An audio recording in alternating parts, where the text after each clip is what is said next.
Hello, another AQA A-level Physics multi-choice question. If you want to choose a different question, hit that information card up here somewhere.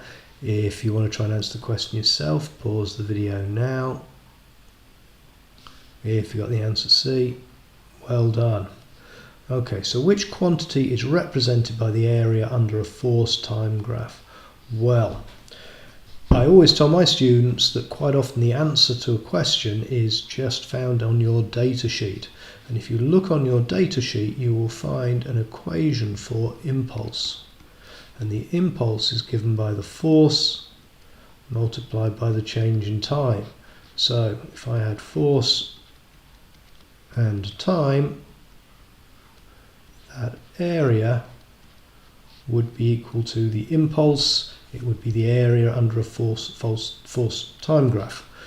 That equation completes by saying it's given by the change of mass times velocity. Well, mass times velocity is momentum. So the impulse is equal to the change in momentum, and the impulse is equal to the area under a force time graph. So the answer is C. Quick, simple, easy question if you know how to do it. If that was useful, hit that subscribe button there, please, for me. Thank you very much. Share with your friends, watch more of them in the series, hit the like button. Thank you very much for watching.